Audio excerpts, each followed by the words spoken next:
Ela foi minha melhor amiga por 11 anos. Nós nos conhecemos na faculdade, sobrevivemos aos nossos 20 e poucos anos juntas, estivemos nos casamentos uma da outra. Eu achava que a conhecia melhor do que conhecia a mim mesma, e então fui promovida. Nada dramático aconteceu no início. Ela me parabenizou. Disse que estava orgulhosa. Postou sobre isso nas redes sociais com emojis de coração e pontos de exclamação. Mas algo mudou. As mensagens ficaram mais curtas. As ligações se tornaram menos frequentes. Quando conversávamos, havia um tom na voz dela que eu nunca tinha ouvido antes. Pequenos comentários que pareciam cortes de papel. Deve ser bom ter esse salário. Acho que algumas de nós são apenas mais sortudas que outras. Provavelmente você não tem mais tempo para pessoas comuns. Tentei ignorar. Dei desculpas. Ela está estressada. Está passando por algo. Não é sobre mim. Mas era sobre mim. Era especificamente, precisamente, exatamente sobre mim. O meu sucesso tinha se tornado o fracasso dela em alguma equação. E eu nem sabia que estávamos calculando. E em 18 meses, a amizade acabou. Não com uma briga, não com um confronto dramático. Simplesmente se dissolveu como açúcar na água, até que um dia percebi que não nos falávamos há 6 meses, e nenhuma de nós tentou retomar o contato. Estou te contando essa história porque uma mulher me contou quase palavra por palavra. E depois outra mulher me contou uma história parecida, e outra, e outra. Até que comecei a me perguntar se isso era coincidência ou um padrão. Até que comecei a fazer perguntas cujas respostas eu não tinha certeza se queria ouvir. A amizade feminina realmente existe? Ou é algo completamente diferente?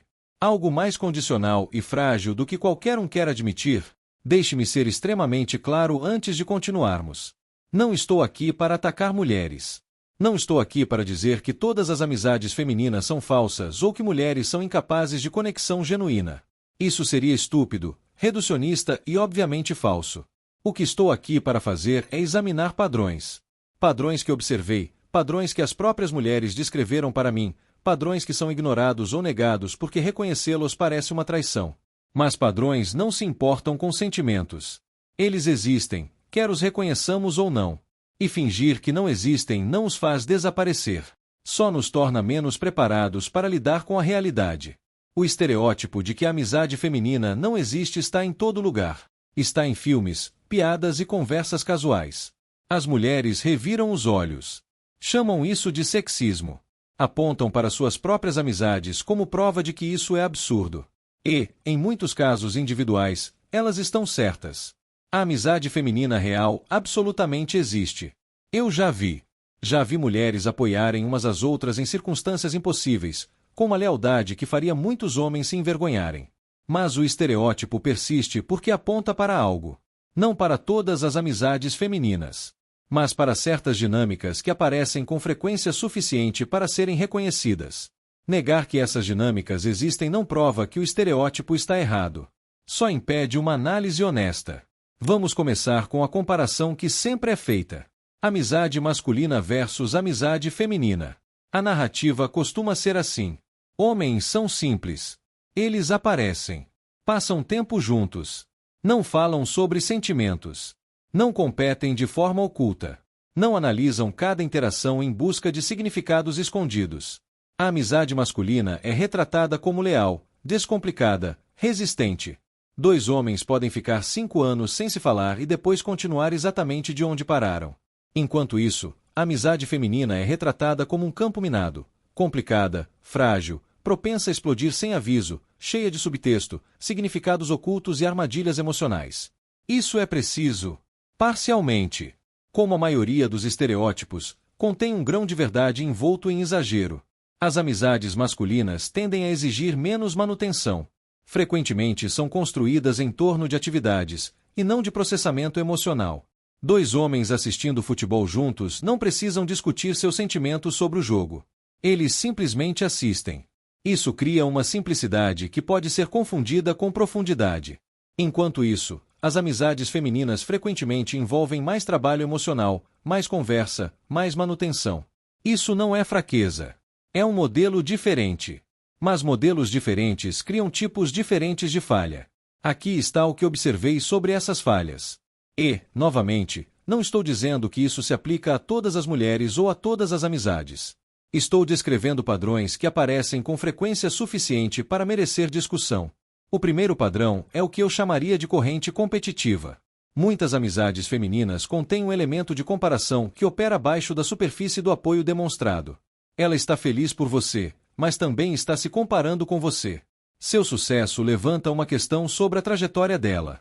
Seu fracasso fornece um dado que a tranquiliza sobre as próprias escolhas. Essa comparação nem sempre é consciente. Muitas vezes é negada, mesmo quando apontada diretamente. Mas ela corre como um rio subterrâneo sob muitas relações femininas, aparecendo ocasionalmente em momentos de tensão. Já vi isso acontecer inúmeras vezes. Duas amigas, com vidas mais ou menos semelhantes.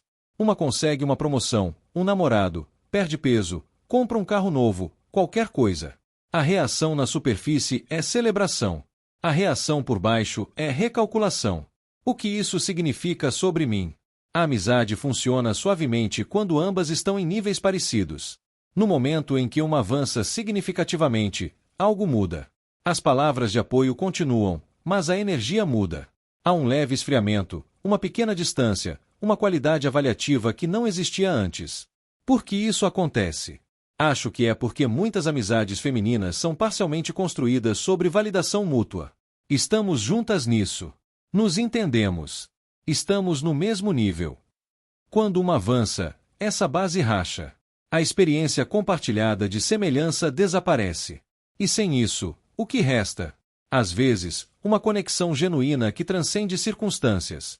Às vezes, nada além da comparação que sempre esteve lá, agora impossível de ignorar. Deixe-me falar sobre segredos e fofocas, porque é aqui que o estereótipo ganha sua forma mais afiada. A alegação é que as mulheres não conseguem guardar segredos. Que contar algo confidencial a uma mulher é equivalente a colocar isso em um outdoor.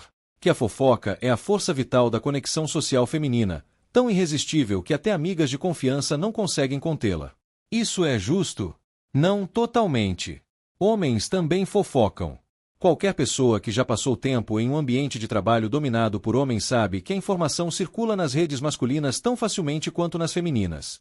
Mas parece haver uma diferença na forma como a fofoca funciona socialmente. Para muitas mulheres, compartilhar informações é uma forma de criar vínculo. Segredos se tornam uma moeda social. O ato de contar algo confidencial cria intimidade. Estou confiando isso a você. Então essa pessoa cria intimidade com outra ao compartilhar o mesmo segredo. Você não vai acreditar no que eu acabei de ouvir. A cadeia continua até que o segredo original se torne conhecimento comum.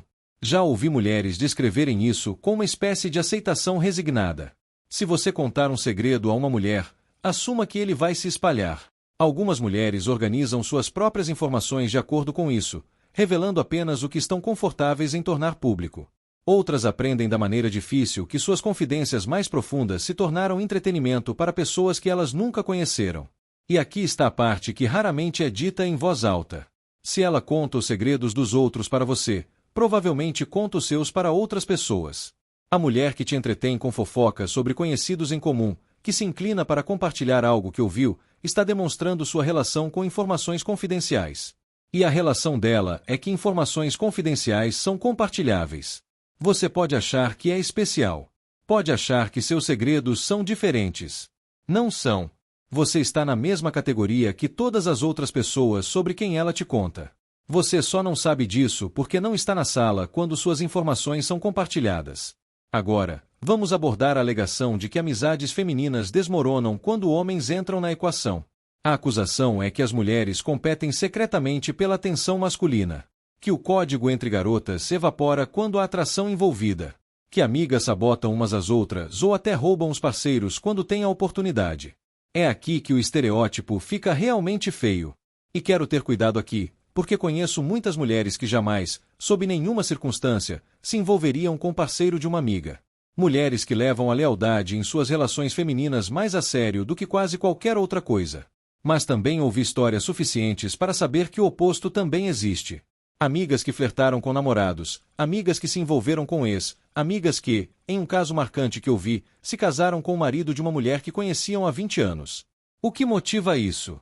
Competição, certamente. A ideia de que o parceiro de outra mulher é de alguma forma mais valioso porque já foi validado pela escolha feminina.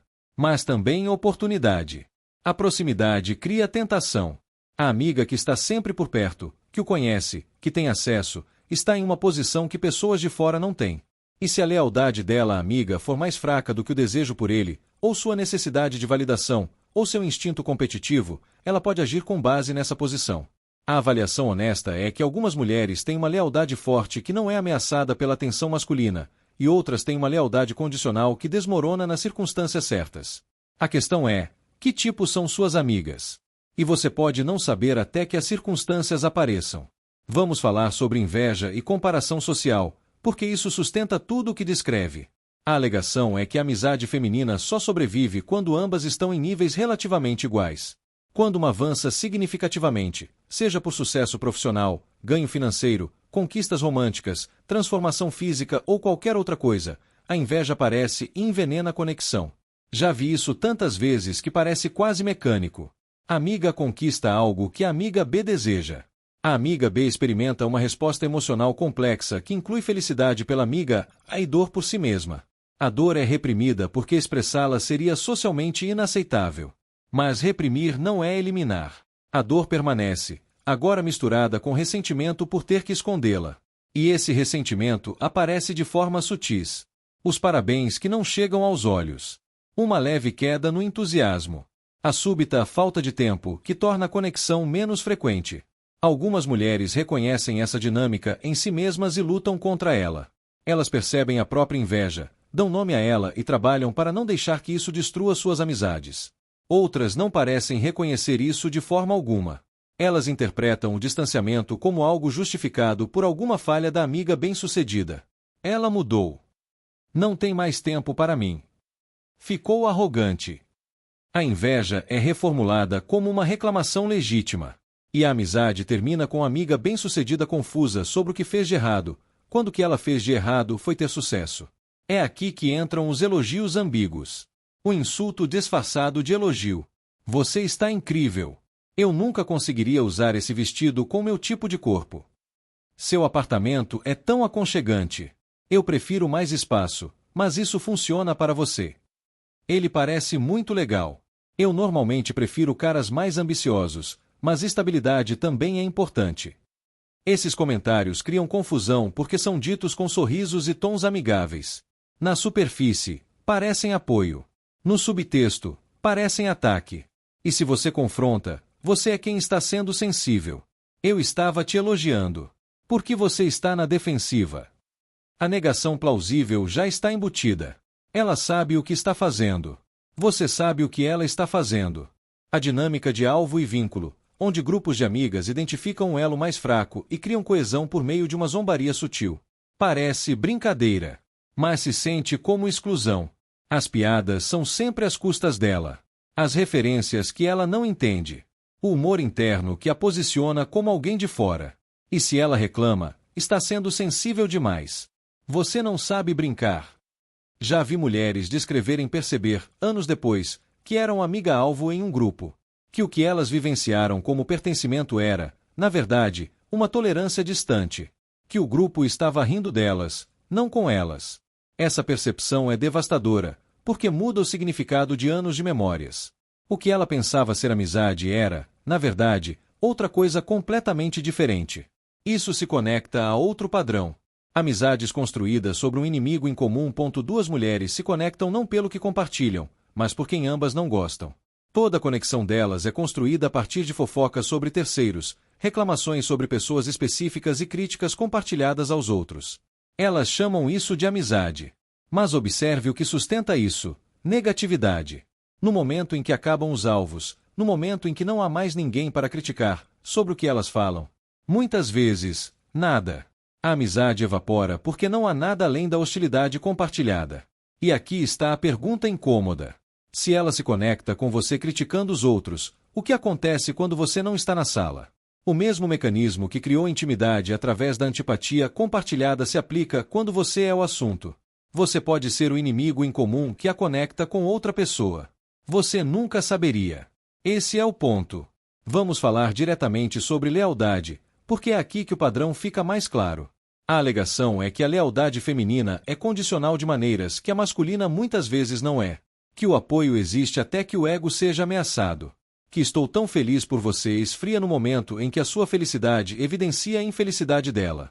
Que a amizade termina quando a comparação se torna inevitável. Não acho que isso descreva todas as amizades femininas. Mas acho que descreve mais do que muitas mulheres se sentem confortáveis em admitir. A mulher que te apoiou durante suas dificuldades desaparece quando você tem sucesso. A mulher que celebrou seu relacionamento se distancia quando o dela acaba. A mulher que torceu pelos seus esforços fica em silêncio quando esses esforços produzem resultados que ela queria para si. Por quê? Porque, para algumas pessoas, a amizade é parcialmente sobre se sentir bem com a própria vida por comparação. Sua dificuldade validava a situação dela. Seu sucesso ameaça isso. Quando você estava por baixo, ela podia ser generosa porque sua posição não desafiava a dela. Quando você está por cima, a posição dela parece fracasso em comparação. E, em vez de celebrar sua ascensão, ela protege o próprio ego se afastando. Isso é duro. Eu sei que soa duro. Mas ouvi mulheres demais descreverem exatamente essa experiência para ser ficção. A amiga que estava lá nos momentos ruins e desapareceu nos bons.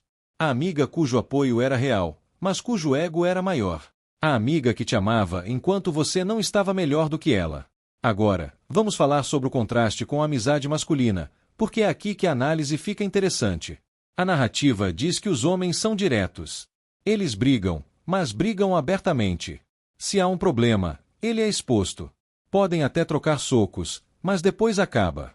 Eles apertam as mãos e seguem em frente. O conflito masculino é retratado como limpo. O feminino como interminável, encoberto, tóxico. Isso é preciso. Em alguns aspectos, sim. A comunicação masculina tende a ser mais explícita. Os problemas são nomeados diretamente, em vez de expressos por subtexto. Isso pode parecer bruto, mas também esclarecedor. Você sabe onde está.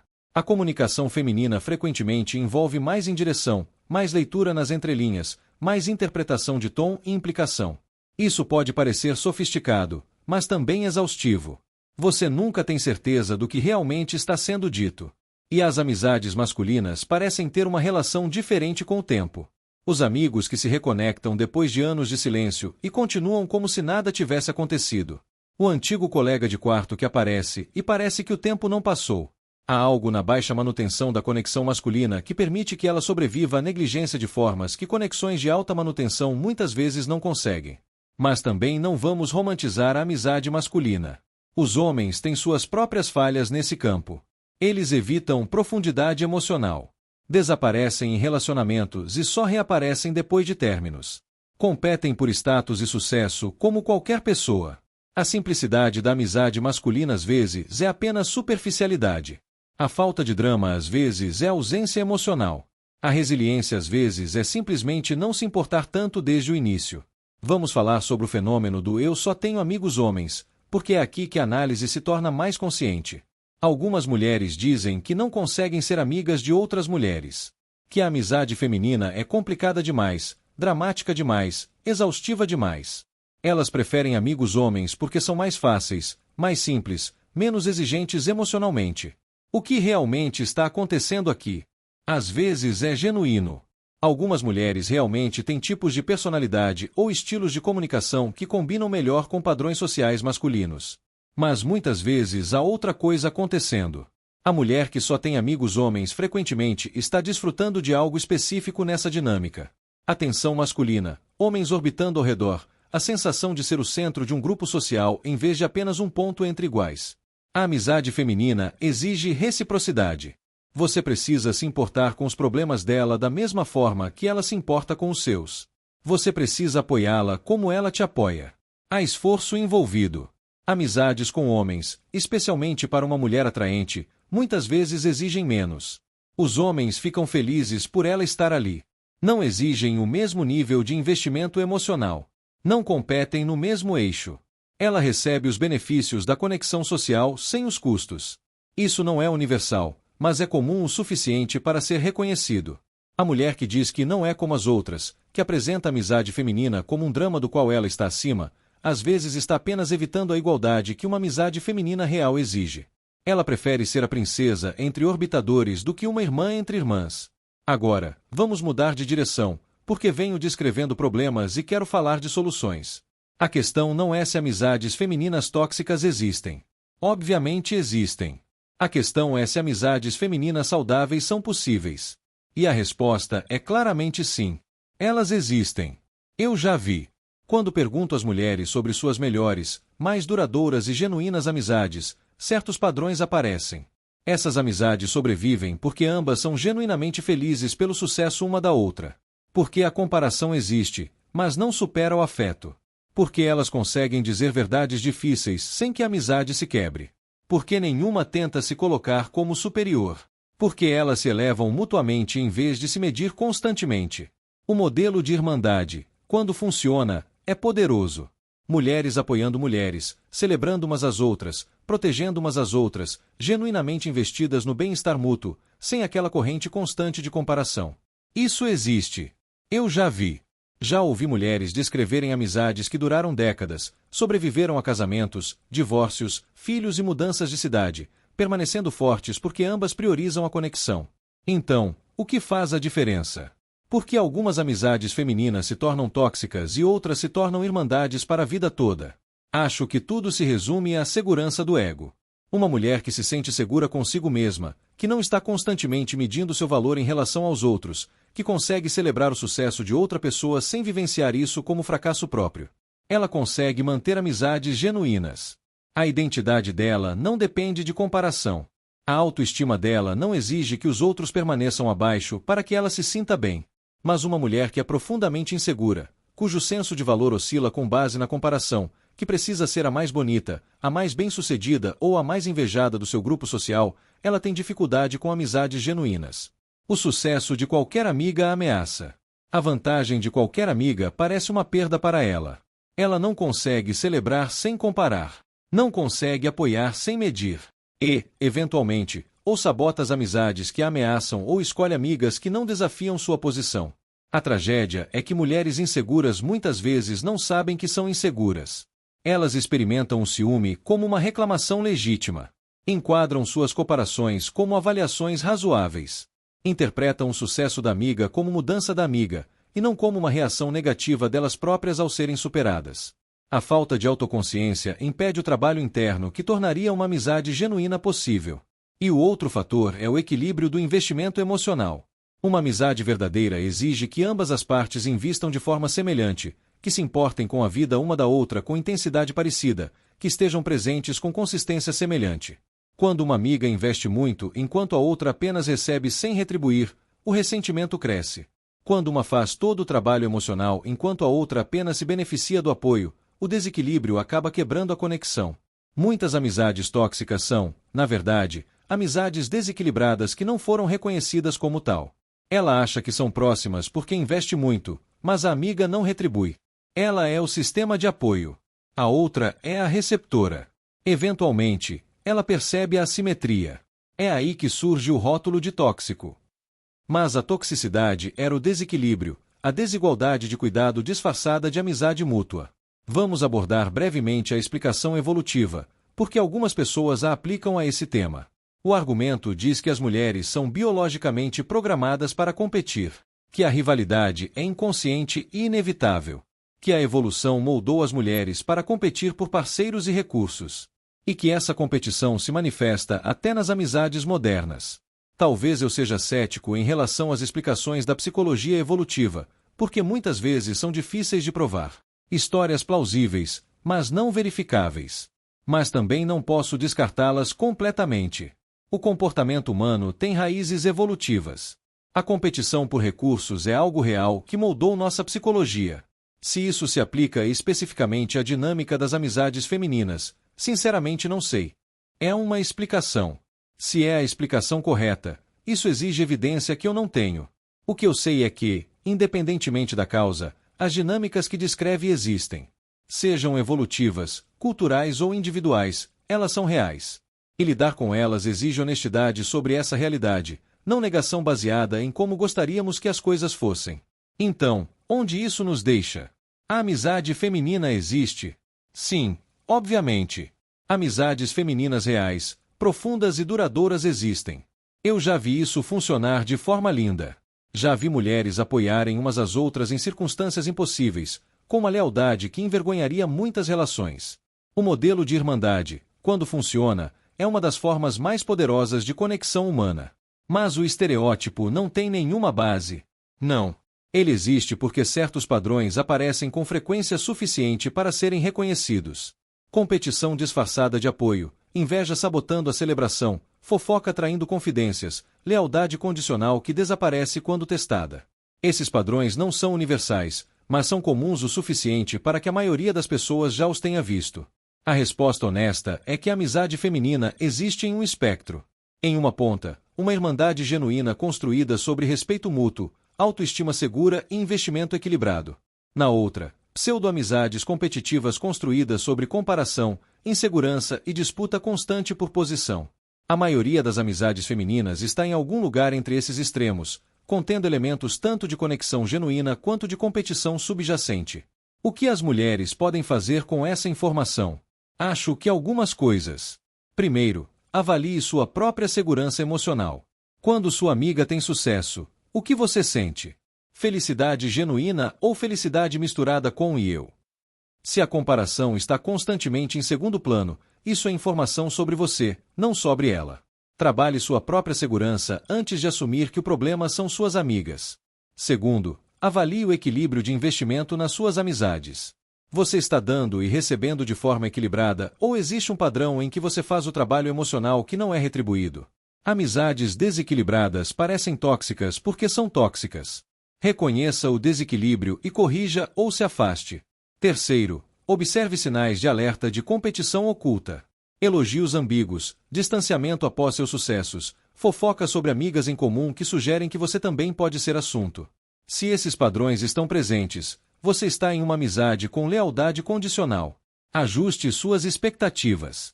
Quarto, seja honesta sobre o que você leva para suas amizades. Você realmente apoia ou compara mais do que celebra? Você é confiável com segredos? Ou as informações escapam de você como água por uma peneira? Os padrões descritos não são apenas coisas que outras mulheres fazem. São coisas que você também pode fazer. A autoavaliação é desconfortável, mas necessária. E quinto, reconheça que uma irmandade real exige esforço real. Exige controlar sua inveja quando ela tem sucesso. Exige celebrá-la mesmo quando isso dói. Exige investir igualmente mesmo quando você está cansada. Exige guardar segredos mesmo quando compartilhá-los traria benefícios sociais. A amizade verdadeira não é fácil. Ela é construída por escolhas consistentes de priorizar a conexão acima do instinto competitivo. Tenho feito esse tipo de análise há mais de uma década. Observei padrões de relacionamento em milhares de situações. E posso dizer que as mulheres que têm amizades femininas duradouras e genuínas não são as que negam que essas dinâmicas existem.